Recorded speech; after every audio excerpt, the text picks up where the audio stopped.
Bom dia, irmãos. Tem algum diácono de plantão aí? Queria pedir um favor para você ir recolhendo o celular de todo mundo, por favor.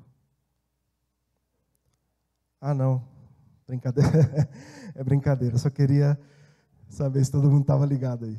A gente vai falar sobre o perigo das telas para a nossa família. Achei pertinente esse tema. O pastor Ocides, quando falou comigo, acho que tem um mês mais ou menos, ele falou sobre um livro. Eu vou falar daqui a pouco sobre esse livro, mas ele não sabia que eu já tinha passado por uma experiência a respeito disso. Eu acho que, como todos vocês, no início do ano, em março deste ano, eu fiz uma avaliação, comecei a fazer uma avaliação da minha vida e, como é normal para todos, a gente faz aquela listinha de desejos, né, de coisas que a gente quer melhorar, né? A gente geralmente faz isso no início do ano, mas eu já tenho uma lista permanente, já que já vem há alguns anos se repetindo. E uma delas tinha a ver com o tempo que eu dedicava para o Senhor, para buscar a Deus, para buscar a vontade de Deus na minha vida. E além de outras, né? Por exemplo, eu queria estudar um pouco mais o meu instrumento musical, queria me dedicar um pouco mais a ele, muito tempo que eu não estudava de verdade. Eu queria também ter mais tempo para estudar um outro idioma, né? O inglês, que é uma dificuldade que eu tenho em relação à conversação, e eu percebia que precisava estudar mais. Outra da lista era ter mais tempo de qualidade com a minha família. Eu percebi que não estava tendo um tempo de qualidade realmente com a minha família, então estava na lista também. Além de outras coisas. Uma delas é emagrecer, lógico, um dia eu vou chegar lá, se Deus quiser. Mas estava na lista. E aí, a primeira pergunta que eu me fiz em março desse ano foi assim: mas com que tempo eu vou arrumar para fazer tudo isso que eu quero fazer, né? Que é o principal fator aí, eu acho que para todos nós, é a questão do tempo, né? Quando a gente fala em fazer algo novo, em mudança, em melhoria na nossa vida, assim, a gente sempre se esbarra com o fator tempo, né? E aí, eu falei, onde eu vou arrumar tempo, né? Estou sem tempo para nada, trabalhando, né? E muita coisa para fazer e tal. E aí uma das coisas que me chamou a atenção foi que eu entrei no Instagram, no meu Instagram, e no próprio Instagram tem uma configuração que informa o tempo que você utiliza a ferramenta por dia. Hoje o teu celular, seja ele Android, iOS, ele vai ter essa função também geral. Então você consegue ver o tempo que você passa nos aplicativos, né, por dia. E, para minha surpresa, só no Instagram eu estava gastando em torno de 3 horas e meia, só no Instagram, por dia. E no Instagram, apesar de eu saber que tem gente que trabalha com redes sociais e tudo, mas no meu caso não era para trabalho, era apenas entretenimento. E aí eu falei, opa, acendeu um alerta, e aí eu falei, vou reduzir isso aqui. Fora as outras redes sociais, eu não contabilizei YouTube, Facebook e outras redes sociais. Aí eu falei, vou começar a reduzir e vou começar a trocar esse tempo de tela do Instagram pelo aquilo que eu quero fazer, né? Vou gastar 1 hora estudando o idioma, vou gastar 1 hora lendo a palavra, lendo um livro a respeito da palavra, algo que edifica a minha vida. Vou gastar mais 1 hora ali tocando meu instrumento, estudando meu instrumento. E fui fazendo isso, fui reduzindo. Então caiu para 2 horas e meia, 2 horas, 1 hora e meia, 1 hora, até que cheguei a meia hora de uso do Instagram. Aí eu olhei para aquilo e pensei, mas se eu não tivesse Instagram, será que eu conseguiria? E aí eu comecei a sentir algo esquisito. Comecei a sentir um medo de perder a rede social. Eu falei, mas espera aí, tem uma coisa errada aqui, não faz sentido isso. Eu não nasci com o Instagram, não fui criado com rede social, por que eu estou com medo de perder a minha conta no Instagram ou no Facebook, seja? Aí me acendeu outro alerta. sobre uma dependência que eu estava criando com aquela rede, né?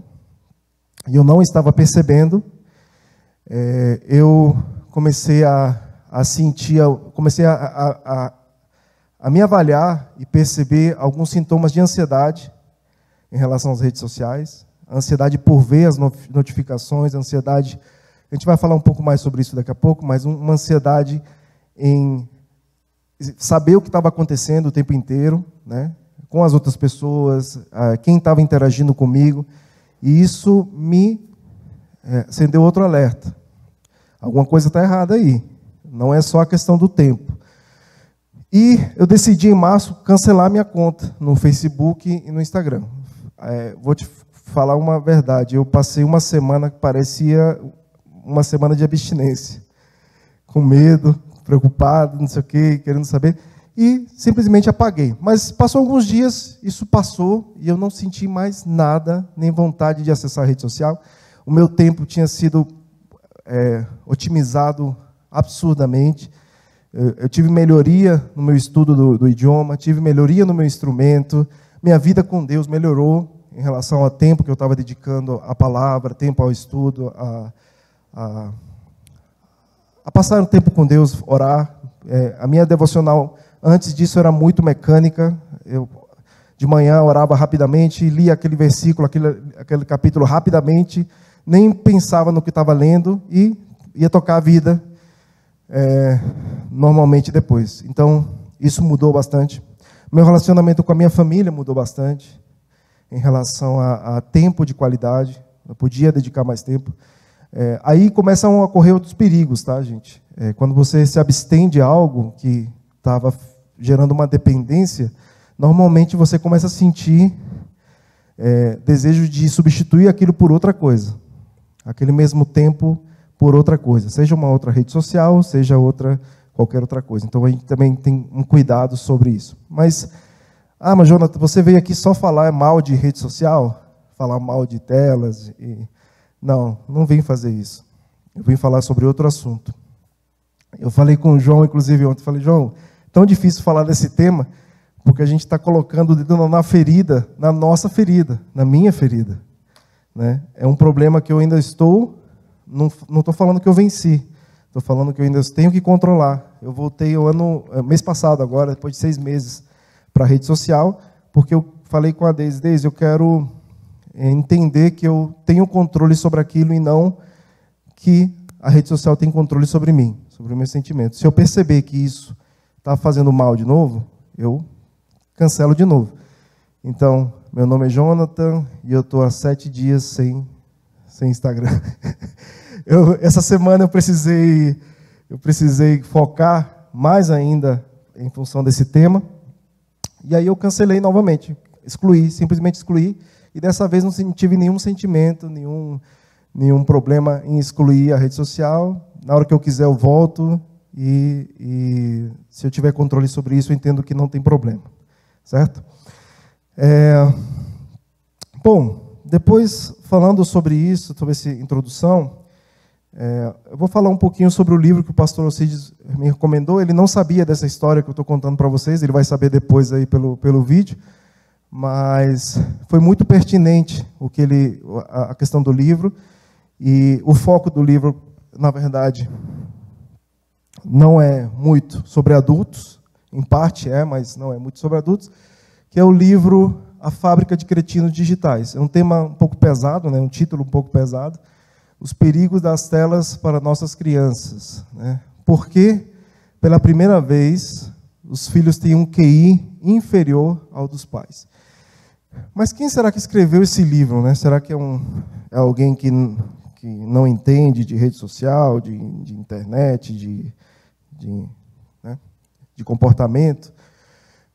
O autor é o Michel Desmourguet, é um pesquisador francês especializado em neurociência cognitiva.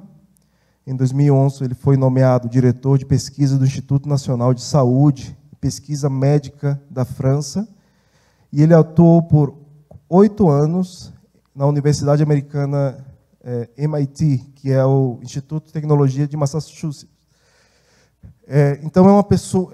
essa faculdade, inclusive, é uma das referências mundiais na área de tecnologia. Então, só para vocês saberem que não é qualquer pessoa, ele tem autoridade nesse assunto que ele está falando. Eu confesso que eu não gostei 100% da forma que ele colocou, da forma que ele coloca alguns temas, mas não invalida o resultado. Ele é um pesquisador.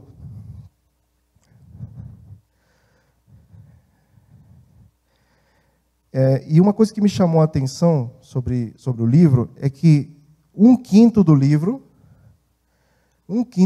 são referências bibliográficas a respeito de estudos científicos realizados. Ou seja, o livro tem 350 páginas, 70 páginas são só sobre referências a estudos que ele faz a respeito desse assunto, desse tema. E o foco dele está muito voltado para crianças, adolescentes, jovens. E aí você pode me perguntar, mas o que isso tem a ver com família? Tudo, né? A nossa família, os nossos filhos, são a base da nossa sociedade, são a base da nossa vida, né? É por quem nós trabalhamos, por quem nós lutamos, por quem nós dedicamos tempo, principalmente na nossa vida na igreja. Então, é muito importante darmos atenção a isso. Talvez vocês, a maioria, já tenha filhos já crescidos, tal, mas eu acabei de contar uma história para vocês de alguém que não é mais jovem nem adolescente. Então, talvez isso sirva também para você, assim como está servindo para mim essa reflexão. E é isso que eu quero trazer essa manhã, tá? É uma reflexão sobre o uso consciente das telas, ou se nós estamos realmente utilizando as telas de forma consciente, né? Eu vou passar rapidamente sobre a estrutura do livro para vocês entenderem, mas ele divide o livro em 4 partes, né? Primeiro, o tema central do livro é como a exposição a telas afeta a nossa cognição. Eu tinha noção do que era a palavra cognição, mas eu não sabia muito bem a definição, né? Então eu pensei assim, vou perguntar para alguém que entende, no caso a Milena, que é minha filha, ela é psicóloga, qual que é a definição de cognição. E aí eu falei, eu vou tentar escutar da forma que os jovens escutam o áudio hoje, tá? Aí eu vou colocar para vocês. Eu fiz pesquisas na época que eu estava na UNB, a parte que começa falando, a cognição inclui diferentes processos cognitivos, aí fala mais ou menos o que é, e também o processamento dessas informações influenciam o nosso comportamento e as nossas emoções. Acho que esses 2 tipos já dão uma resumida. Vocês conseguiram entender? Eu acho que os jovens conseguiram entender. Os jovens estão mais habituados a esse tipo de áudio. Hoje as redes sociais, o YouTube, o Instagram têm colocado essa velocidade no áudio, justamente porque as pessoas têm aquela sensação de não ter tempo para ouvir, não ter tempo, né? Ou seja, elas têm muitas coisas a fazer ao mesmo tempo. Isso é um engano, e a gente vai perceber isso. Eu vou ler a definição para não errar, mas a definição de cognição que eu encontrei, que achei interessante, é tudo que está relacionado com o conhecimento adquirido no passado ou no presente, certo? Inclui diferentes processos, como a aprendizagem, a atenção, memória, linguagem, raciocínio, tomada de decisão, etc., que fazem parte do nosso desenvolvimento intelectual. O processamento dessas informações influencia o nosso comportamento e as nossas emoções. É isso que significa cognição, e ele trata o livro inteiro sobre como as telas têm afetado isso nas nossas crianças e adolescentes, jovens. Então, como eu falei, o livro está dividido em 4 partes. A primeira parte, ele quebra um mito sobre os nativos digitais. A construção, fala sobre a construção desse mito. São as crianças que já nasceram com uma chupeta digital, não sei se você sabe, mas as crianças nasceram com algo diferente agora, é o que se prega em muitos estudos, que elas conseguem ter facilidade com tecnologia, que elas são, né, nerds por natureza, talvez, que elas já conseguem mexer em tudo que é relacionado à tecnologia com facilidade. Ele quebra esse mito. E tudo que eu estou falando aqui são coisas que ele quebra com estudos, tá, gente? Não é uma opinião, não é alguém que está achando que é aquilo. São estudos realmente que comprovam isso. Parte 2, a utilização, ou seja, o tempo de utilização, né, dessas telas. A parte 3, impactos Crônicas de um Desastre Anunciado. Ele fala sobre os impactos do tempo de tela para cada faixa etária. E ele faz um epílogo sobre um cérebro muito antigo para um admirável mundo novo. Okay? Essa é a divisão do livro. Bom, sobre os nativos digitais. Eles são especialistas, está bem pequeno, né? Mas são especialistas nas complexas e novas tecnologias. Isso é um mito e realmente a gente, quando se envolve com a área de tecnologia, a gente percebe que hoje tudo tem mudado nessa área. As redes sociais têm mudado esse comportamento e têm mudado a forma que a gente constrói novos sistemas, novos aplicativos, por exemplo. Não sei se vocês sabem, mas hoje a área de tecnologia, você não tem mais apenas desenvolvedores de sistemas, como antigamente. Hoje você tem psicólogos, você tem antropólogos, você tem designers de UX, que significa experiência do usuário, ou seja, pessoas que estudam o comportamento humano para entender aquilo que mais atrai a tua atenção, aquilo que mais atrai a minha atenção. Em que ponto da tela você vai clicar, entendeu? Qual é a probabilidade de você clicar naquele ponto? O que te oferecer de informação naquele aplicativo? Como você acessar esse aplicativo de forma fácil, intuitiva, sem pensar muito? E aí é o principal foco. O usuário, né, para a gente, ele não pode pensar na hora de utilizar um aplicativo. Ele não pode demorar, ele não pode raciocinar a respeito do uso do aplicativo. Tem que ser fácil, tem que ser fluido, tem que ser algo que ele não vai pensar. Inclusive, na Califórnia, é muito comum as pessoas da área de TI colocarem os pais ou a mãe para testar o aplicativo. Porque tem uma máxima que, se minha mãe consegue mexer, qualquer pessoa consegue mexer naquele aplicativo. Então, não são pessoas que nasceram com uma grande capacidade. Elas apenas foram introduzidas aplicações já pensadas para que ela não pense. Então, qualquer criança, tem facilidade de mexer em tecnologia por conta disso, e não pela capacidade aumentada dela. Isso é um cuidado que a gente tem que ver, porque a gente escuta muito a respeito disso. Não, a criança dessa geração, ela já nasce sabendo, nasce mexer, e não é uma verdade. Ele mostra isso através de estudos. Eles são curiosos, ágeis e competentes devido ao Google Search. Você já ouviu a expressão, dá um Google aí? Já? Dá um Google aí? É o mais comum hoje. Então, as pessoas, elas não se aprofundam mais a respeito de um assunto. Elas pesquisam rapidamente sobre um assunto. Muitas vezes não é verdade. Muitas vezes a primeira resposta que aparece foi impulsionada por alguém para que você receba aquela primeira impressão, e você acha que é a mais importante, mas não é. É a que alguém pagou para que você veja primeiro. Então, muitas vezes não é a informação correta. E hoje a sociedade tem acessado essas informações e compartilhado elas como verdades, e muitas vezes sem se aprofundar sobre o assunto, né? Não sei quem já ouviu a expressão de médico e louco, todo mundo tem um pouco, né? Isso é bem comum. Minha mãe que o diga. Minha mãe, quando ela recebe um exame, ela vai ao médico, ela já sabe o que ela tem. Ela já deu o veredito, ela já fala para o médico o que ela tem, só falta ela se medicar. E às vezes ela faz até isso. Parece brincadeira, mas é uma realidade hoje. As pessoas, até para ir para o médico, eu fico até preocupado. Falo, meu Deus, o cara estudou 5 anos para ser médico, fez mais 5 anos de residência para poder atuar na área, 10 anos da vida dele, e a pessoa, em 10 segundos, acha uma resposta para aquilo que ela tem, né? E assume como verdade, e muitas vezes afeta até o psicológico da pessoa antes dela chegar. Ela se assusta com o resultado de um exame antes de chegar na mesa do médico. Então, também é uma verdade, hoje a informação está cada vez mais superficial, e o conhecimento das crianças também, infelizmente, cada vez mais superficial sobre um assunto. Eles têm um cérebro aumentado em força e volume, pelo uso de videogames. Aí a galera são meus amigos vão me bater, né, com certeza, por falar contra videogames.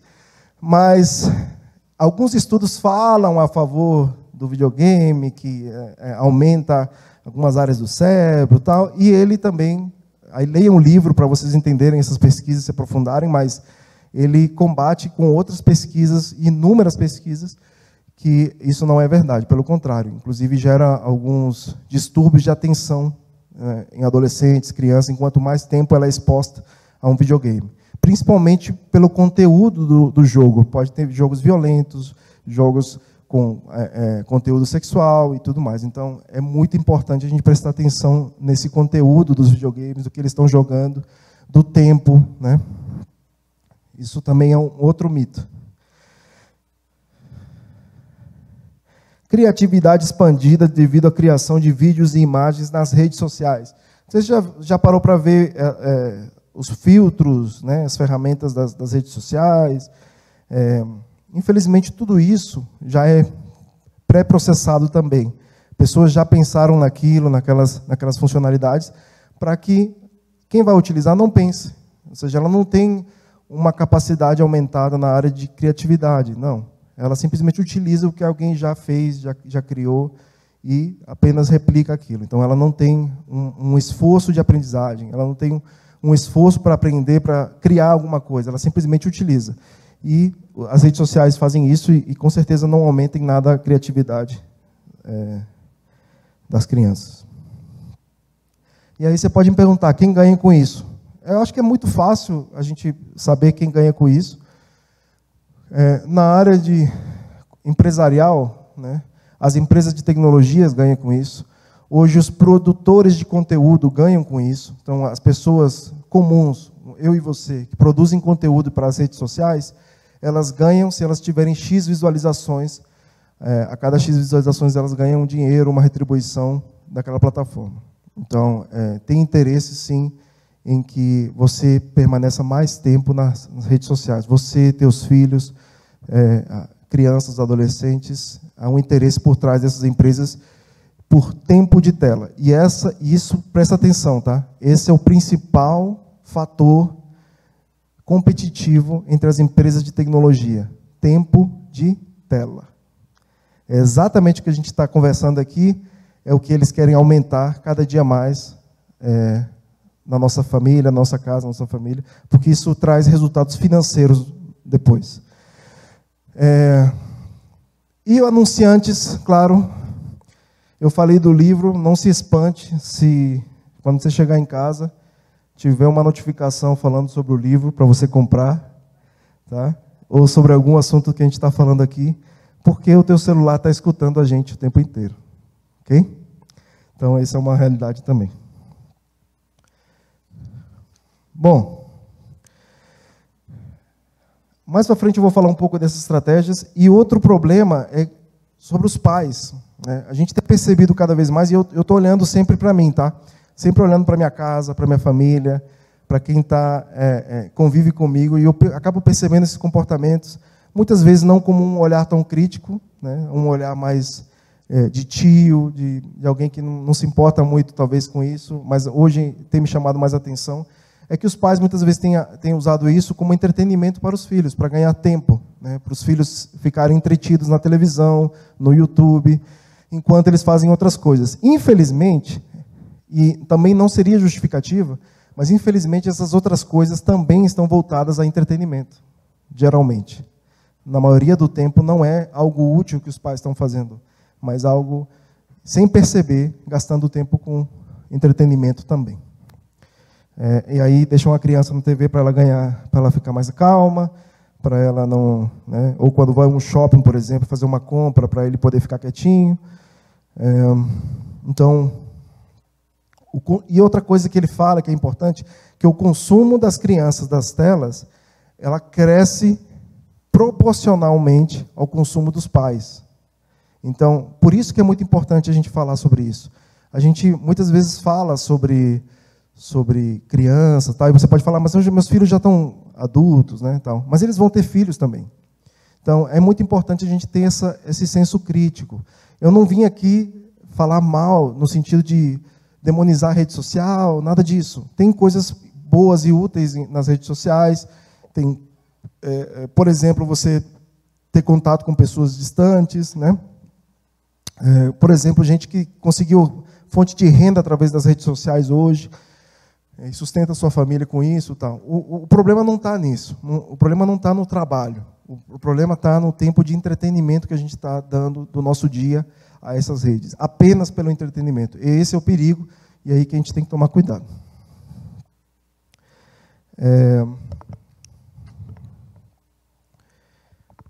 Bom, agora a gente vai falar um pouquinho sobre tempo de utilização. Tá? E aí tem uma frase legal desse conde, um estadista sueco, eu não vou me arriscar a falar o nome dele, tá? Mas ele fala que a perda do tempo é a mais irreparável e a que menos preocupa. Tá? Eu fui atrás desses dois estudos, que são dois estudos que ele comenta, alguns dos estudos que ele comenta no livro. Né? E fui tentar me informar que empresa é essa, né? Como é que ela faz esses estudos. E cheguei nessa The Common Sense, que é uma organização sem fins lucrativos, que foi criada em 2011 nos Estados Unidos. E ela faz essa análise sobre o uso das telas por crianças, adolescentes e jovens. Né? E tem informações sobre esse paralelo dessas pesquisas feitas desde 2011 até hoje. Então, é muito importante a gente olhar para esse tipo de conteúdo. O objetivo disso é ajudar, conscientizar os pais, educadores, pessoas que lidam com crianças sobre esse tema. Tá? Tempo de tela. Nesse primeiro estudo, de 2020, ele fala sobre, até os 2 anos, em média, uns 50 minutos por dia. De 2 a 4 anos, 2 horas e 30 minutos. E de 5 a 8 anos, 3 horas, a média diária das crianças. Tem criança que usa mais, tem criança que usa menos. E no que eles utilizam esse tempo de tela? Né? 73% desse tempo são com vídeos, né, na internet, o streaming, que é chamado hoje, YouTube, esse tipo de vídeo, e TV, 73%. 16% com jogos, 3% lendo algo também nas telas, né? E 1% apenas com trabalho escolar. Também nessa idade, a criança ela tem menos, né, tempo de estudo, talvez ali. Por isso que é 1% apenas. E pré-adolescentes de 8 a 12 anos, que é a faixa etária que eles consideram lá, e adolescentes de 13 a 18 anos. E aqui tem uma comparação interessante. Me desculpem eu falar de números, de gráficos, não mas mais à frente a gente vai entender por que isso é importante. Eu falei no testemunho que eu dei no início, mas lá na frente vocês vão entender. Em 2015, os pré-adolescentes tinham uma média de 4 horas e 36 diária, ou seja, de 8 a 12 anos. Em 2019, 4 anos depois, eles subiram para 4 horas e 44 minutos, ou seja, subiu apenas 8 minutos, certo? De 2015 a 2019, de 2019 a 2021, subiu para 5 horas e 33 minutos. Vocês percebem que em 2 anos, o aumento foi mais de 4 vezes, ou 5 vezes, em relação aos 4 anos entre 2015 e 2019. Foi um aumento muito expressivo. A pandemia tem a ver com isso? Tem, com certeza. Esses dados de 2021 já foram durante a pandemia. Para os jovens de 13 a 18 anos, olha só, em 2015, 6 horas e 40 minutos. Em 2019, 7 horas e 22 minutos. E em 2021, 8 horas e 39 minutos. Ok? E se repete muito o comportamento. Eu trouxe só o de 2019, eu não achei o de 2021. Eu achei dividido em tempo, mas não em gráfico. E é muito parecido, tá? Metade do tempo são jogos, vídeos. Aí tem uma diferença entre os pré-adolescentes, que é o da esquerda, com os adolescentes da direita. Né? Mas, normalmente, quase metade do tempo é com jogos e tal. Desses estudos, todos eles comprovam que mais de 90% do tempo é utilizado com entretenimento. Não é utilizado com estudo, homework, que seja o que for. Então, infelizmente, essa é a realidade. E aí a tese do livro bate muito nisso, olha só. Ele faz um paralelo. Aos 18 anos de idade, um jovem terá ficado frente a telas o equivalente a 30 anos escolares, ou 16 de trabalho em tempo integral. Esse tempo dedicado durante a vida de um adolescente, um jovem, até os 18 anos, corresponde a 30 anos escolares, ou 16 anos de trabalho integral. Vocês já perceberam quanto isso é pesado, né? E agora a gente vai entrar nos impactos. Impactos, as crônicas de um desastre anunciado. Bom, não deve ser surpresa para vocês que os impactos no desempenho escolar, né, são enormes. Quanto maior tempo de tela, menores são as notas. Isso também tem estudos comprovando cada um desses temas, desses assuntos. Jogar videogame atrapalha, sim, o desempenho escolar. Inclusive, tem um estudo interessante que ele mostrou que, com 4 meses, com 2 grupos de crianças, né, de adolescentes, um grupo sem videogame, sem acesso ao videogame, né, estava com as notas ok, e o outro grupo tinha acesso ao videogame, mas controlado, ou seja, depois de fazer o dever de casa, depois de estudar, tinha 1 hora, 2 horas de videogame para jogar, também com um tempo controlado, certo? Mesmo assim, o primeiro grupo foi melhor do que o segundo, em relação às notas. Então, mesmo o tempo controlado de videogame também afeta as notas dos alunos. É uma fonte de distração, né, no estudo, e aí eu pensei assim, mas eu estou lendo o livro, fala muito de estudo, mas será que isso aconteceu realmente? Aí eu pensei na pandemia, né? Falei, poxa, o período de pandemia o pessoal ficou em casa, as crianças tiveram que estudar à distância, né? E aí me fiz algumas perguntas que eu fiz a 2 pessoas da minha família, que têm filhos no fundamental e no ensino médio, né?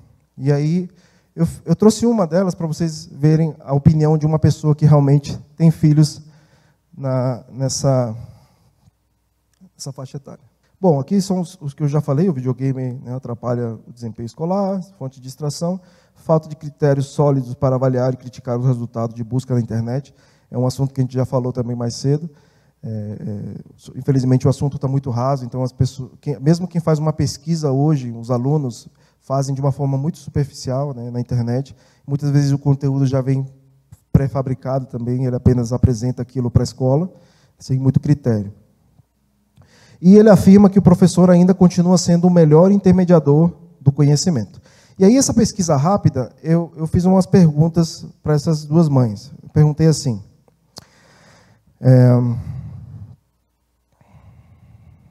o que acharam do ensino à distância durante a pandemia, né? Aí uma delas respondeu: horrível, é algo que pode até ser trabalhado para um futuro, mas nem professores, nem pais, nem alunos estão preparados para esse modelo atualmente. Essa pessoa que respondeu tem filhos no fundamental e tem filhos no ensino médio. A outra pessoa que eu perguntei, ela já falou um pouco positivo, falou que tinha aulas sim organizadas, né? Tinha professor disponível e tal. Eu perguntei, teve o mesmo resultado que o presencial? Jamais. Se não, o que vocês acharam que afetou esse resultado? E aí, estou trazendo a resposta que ela me mandou, tá? Não alterei nada. A falta do relacionamento aluno, professor, escola, foi o que afetou, né? Crianças precisam do convívio social e do contato para aprenderem, principalmente nos anos iniciais. Isso foi um depoimento de uma mãe a respeito disso. E outra pergunta que eu fiz, eu perguntei, foi possível seguir uma rotina de estudo normal em casa, pelo computador, celular? Aí ela me respondeu, não mesmo. Por causa da familiarização com o ambiente escolar, as crianças criam resistência às aulas online. além da concentração também ser desviada facilmente em casa.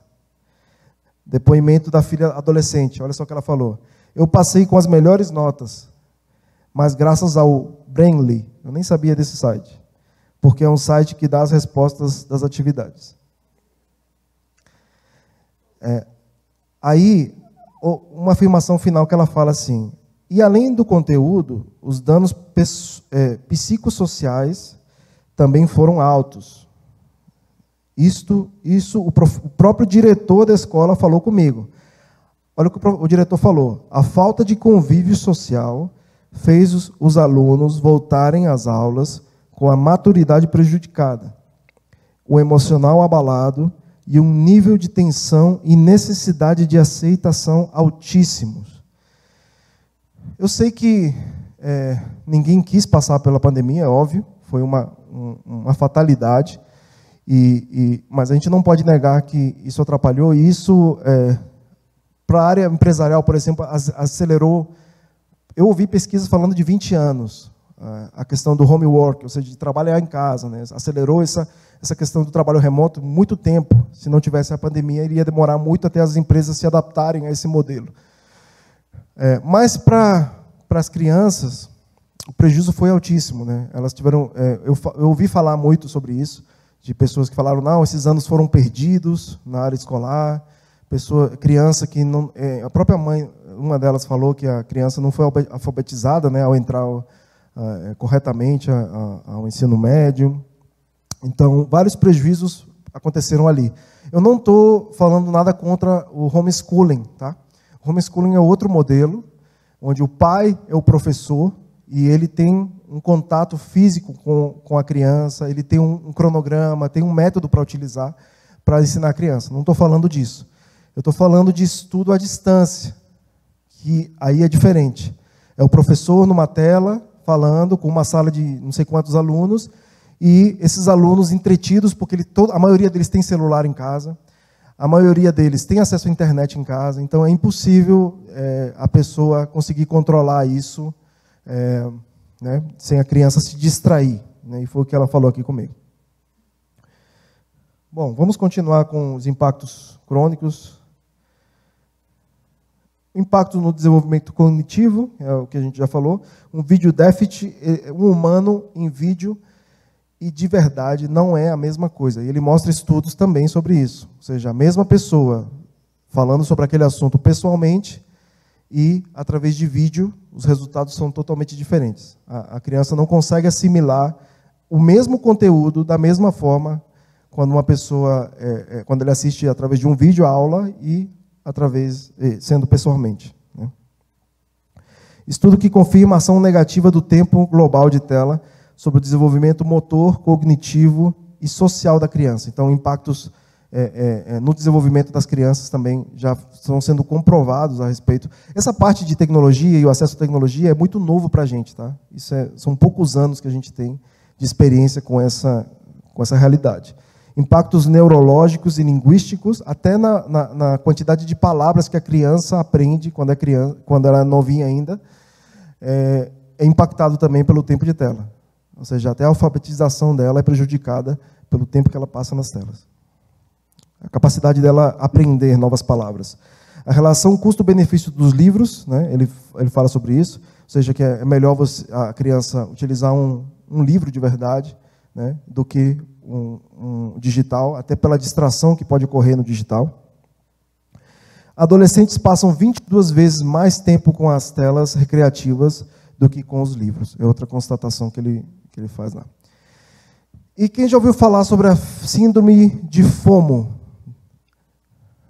Alguém? Síndrome de FOMO? Não é de fome, não. É de fome eu tenho também. Não é...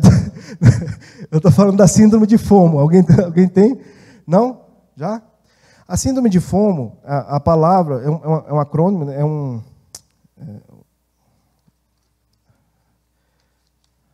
É uma sigla, né? E essas palavras, elas significam fear of missing out, o medo de ficar de fora.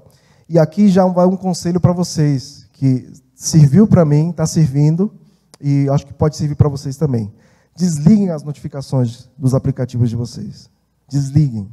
Não usem notificação de aplicativo. Ele é uma ferramenta pensada e utilizada para você desviar a tua atenção o tempo inteiro. E esse síndrome já é uma realidade hoje, não só por crianças, com adultos também. O medo de ficar de fora, ou seja, você fica o tempo inteiro recebendo notificações e você tem que ver aquela notificação, senão você vai morrer se você não ver aquela notificação. E pior ainda, olha só, no meu caso, quando eu estava nesse sentimento de ansiedade que eu falei, eu já tinha desligado as notificações, mas mesmo assim, só do celular estar em cima da mesa, perto de mim, fazia com que toda hora eu olhasse o celular. Toda hora eu tinha que olhar o celular. E isso, eu comecei a perceber esse comportamento até aqui dentro da igreja. Não contem para ninguém, tá? Mas até aqui dentro da igreja eu estava agindo dessa forma. Então, eu não conseguia, às vezes, prestar atenção no que o pastor estava falando, porque eu estava o tempo inteiro olhando o celular, olhando notificações, olhando grupos, olhando Instagram e por aí vai. Então, tomem cuidado com essa síndrome. Ela realmente é uma realidade hoje, não só para crianças, para adultos também. Procurem se informar melhor sobre ela. Já tem gente sendo tratada em consultórios por conta dessa síndrome de FOMO. Okay? É um perigo muito, muito grande. A venda de tempo de cérebro disponível. Aqui eu vou abrir um parênteses para falar sobre um documentário, e eu gostaria que você fosse crítico também quando fosse assistir esse documentário. São ex-diretores ou pessoas importantes de empresas de tecnologia, né? Não sei se você já ouviu esse documentário na Netflix, que é o Dilema das Redes, né? E são pessoas que trabalharam nessas corporações e que se arrependeram depois porque perceberam o mal que causaram para a sociedade, com aquelas soluções que eles achavam que iam revolucionar, né? Iam ajudar as pessoas, e pelo contrário, geraram uma dependência, inclusive neles, inclusive nos filhos deles. Para você ter ideia, muitos desses diretores não deixam os filhos ficarem muito tempo nas telas. Ou seja, as pessoas que criaram esses sistemas sabem do prejuízo que isso pode causar. Então, eles não deixam os filhos utilizarem essas ferramentas com frequência, ou alguns realmente proíbem.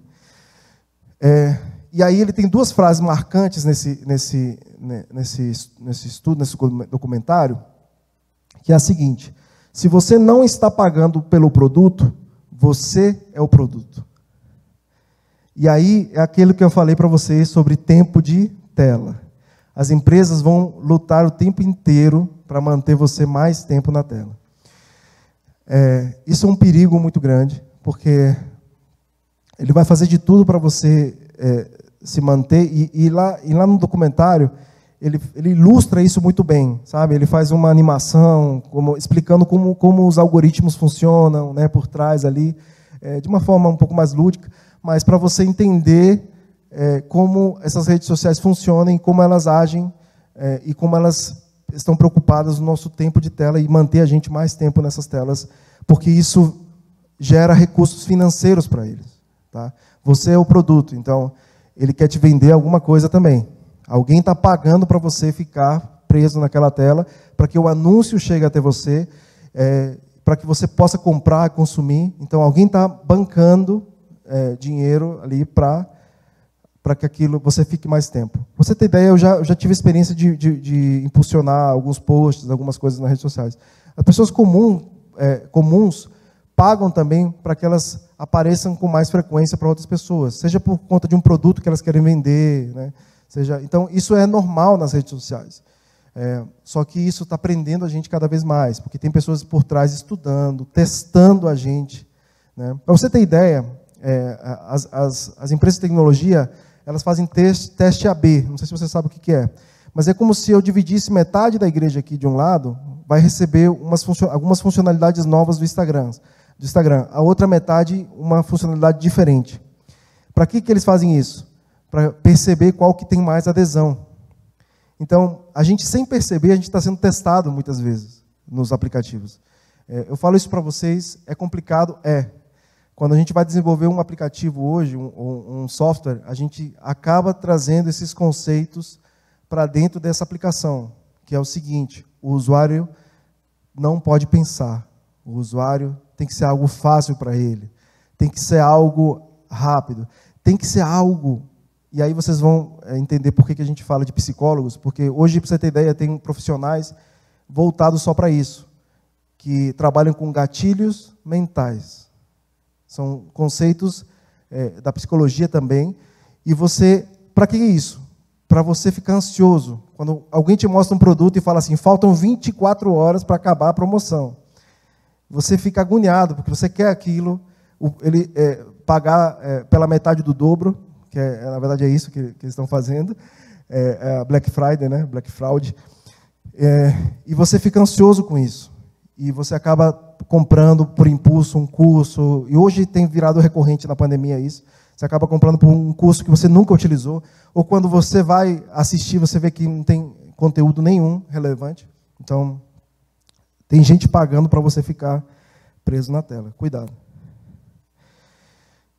E aí vem o perigo, meus queridos. Olha só a frase que um deles fala ali. Existem apenas duas indústrias que chamam seus clientes de usuários. A de drogas e a de software. Ok? Essa é uma frase muito pesada, mas infelizmente é uma realidade. Porque, não sei se vocês sabem, mas as redes sociais, essas redes, elas trabalham com um conceito de recompensa. Então, quando você recebe uma notificação, quando você recebe um like, alguma coisa assim, isso gera em você uma sensação de prazer. É liberada a dopamina no teu corpo e você acaba ficando viciado naquela sensação. É o que faz a gente ficar mais tempo, e mais tempo. Aquele feed, aquela tela que você vai rolando infinita, ela foi pensada para ser infinita. Para você puxar o tempo inteiro e querer ver mais resultados, mais resultados, mais resultados. Aquilo ali tudo foi pensado. Entendeu? Então, temos que tomar muito cuidado, sim, com o tempo de tela. Tá? Bom, vamos lá. E aí os impactos à saúde, que aqui eu vou passar rápido, senão a gente não termina hoje. Dormir menos e pior por culpa das telas, né? Já tem estudos comprovados, você deve ficar algumas horas antes de dormir sem a tela, porque o fato da luminosidade vai atrapalhar o teu sono, e inúmeras coisas. Então, criança até tarde no celular ou no jogo não é bom para a saúde. A gente sabe que o sono é uma parte importantíssima da nossa vida. Se a gente não respeitar, a gente pode ter problemas no futuro. Ficar sentado agrava a saúde, doenças psíquicas, depressão e ansiedade. Isso está sendo muito comum. Adolescentes com depressão e com crise de ansiedade têm aumentado absurdamente na nossa geração. O tabagismo e o alcoolismo é algo que já vem de muitos anos, né? Os filmes, séries, tudo isso coloca como algo bonito, né? Essa parte de tabagismo e alcoolismo, mas também é afetado pela quantidade de tempo de telas, obesidade infantil e transtornos de imagem nos adolescentes. Aqui eu vou abrir outro parêntese, não sei se vocês sabem, mas tem tido um aumento também na busca de adolescentes e jovens por cirurgias plásticas, por não conseguirem se aceitar como elas são devido a um filtro. Elas querem ser igual ao filtro do Instagram, do Snapchat, dos aplicativos. Elas acham mais bonito aquele filtro, quando elas se veem no filtro, do que a sua própria visão no espelho. Então, tem aumentado a necessidade dos adolescentes de procurar por cirurgias plásticas, porque eles não estão se aceitando como são. Isso é um perigo também. A parte de sexualidade e violência, né, que também já falamos. Eu vou finalizar aqui a parte do livro, porque eu quero entrar em outro assunto. O epílogo que ele faz no livro, ali na quarta parte, 4 consequências principais, né? Ausência de rigor e confiabilidade nas informações, consumo digital extravagante e fora do controle, graves prejuízos intelectuais, emocionais e físicos, cérebro aquém do potencial pleno, né? Infelizmente, e essa tese que ele usa para que hoje as crianças têm as crianças têm um QI inferior ao dos pais hoje, porque elas não são levadas, estimuladas a pensar, a se esforçarem para aprender sobre algum determinado assunto. Muita coisa já vem pronta, pré-fabricada, e ele apenas replica. E aí as recomendações que ele faz no livro aos pais: limitar o acesso e dar o exemplo. E aí o exemplo é primordial. Por isso que eu trouxe essa palavra no início, porque nós temos que fazer uma autoavaliação primeiro. Antes da gente corrigir isso nos nossos filhos, nós temos que pensar se nós também não caímos nessa armadilha e estamos utilizando de forma inconsciente as redes sociais, as telas, e aí não vai adiantar você querer impor isso ao teu filho, um limite, se ele vê o oposto em você. Então, a gente tem que ser exemplo, sim. Explicar os efeitos e estabelecer regras, né? Aí, a questão de conversa e diálogo é muito importante para ele entender esses impactos e ele entender que realmente é um problema, né? E não apenas uma imposição que o pai está fazendo. Reorientar as atividades, e aí as atividades têm que ser um pouco mais voltadas para atividades físicas, atividades que façam ele socializar com outras pessoas, conversar, ter relacionamento com outras pessoas, que esse também é outro problema. Muitas pessoas têm problemas de convívio social. Eu passei por isso na hora de contratar jovens, por exemplo, na área de tecnologia. Muitos deles tinham problemas e o próprio RH não me recomendava contratar a pessoa porque ela era uma excelente técnica, né?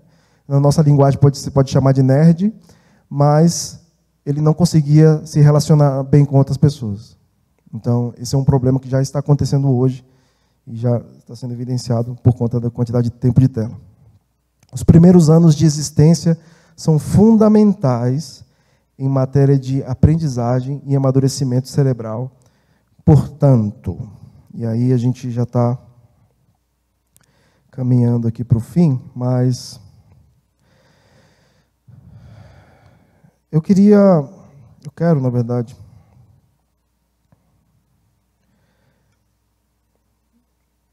ler uma palavra em Isaías 7:14, 5, que é a profecia que Isaías faz sobre Jesus, sobre o nascimento de Jesus. E tem um ponto que me chamou a atenção que eu quero compartilhar com vocês. Portanto, o mesmo Senhor vos dará um sinal. Eis que uma virgem conceberá e dará à luz um filho, e será o seu nome Emanuel. Manteiga e mel comerá. Algumas traduções falam coalhada e mel. Até que ele saiba rejeitar o mal e escolher o bem. Aqui ele está falando sobre ninguém menos que Jesus. E mesmo falando sobre o nosso Salvador, você vê a importância que teve Maria, o José, na criação de Jesus, ele como homem, e no fato dele passar por essa mesma experiência que outras crianças passavam ali, de ter esse convívio com os pais mais próximos, de serem cuidados por ele, e essa palavra é impressionante, até que ele saiba rejeitar o mal e escolher o bem. Então, esse período de amadurecimento do teu filho, quando ele ainda é criança, quando ele é bebê ainda, principalmente, ele é muito importante. É nessa hora que ele está sendo formado, o seu cérebro está sendo formado, suas convicções estão sendo formadas, né? Então, é muito importante você tomar cuidado e cuidar dele nessa hora, né? Provérbios 22:6, que também você já conhece, ensina a criança no caminho em que deve andar, e ainda quando for velho, não se desviará dele.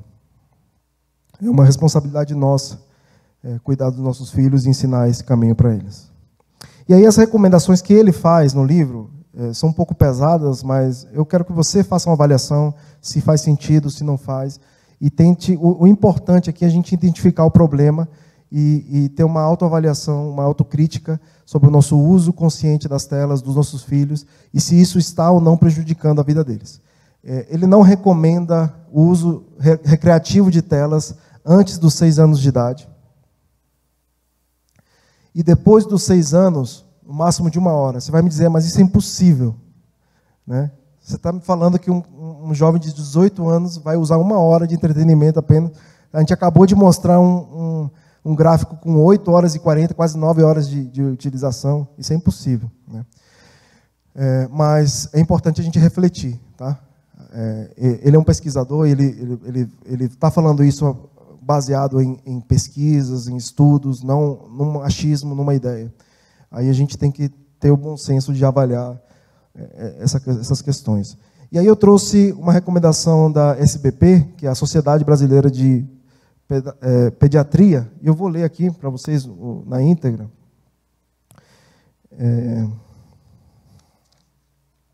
A Sociedade Brasileira de Pediatria desaconselha o uso de telas por parte dos bebês. O olhar e a presença da mãe, pai em família é vital e instintivo como fonte natural dos estímulos e cuidados do apego e que não podem ser substituídos por telas e tecnologias. Segundo especialistas, o limite de tempo para crianças estarem em contato com esses aparelhos são determinados pela faixa etária, sempre com supervisão. E aí, é uma orientação recente, 2022, atualizada. Menores de 2 anos, nenhum contato com telas de videogames. De 2 a 5 anos, até 1 hora por dia. Você vê que é um pouco mais flexível do que o pesquisador fala. De 6 a 10 anos, entre 1 e 2 horas por dia. E dos 11 aos 18 anos, entre 2 e 3 horas por dia. Eles também recomendam atividades físicas, interações pessoais e presenciais e jogos adequados para a idade de criança.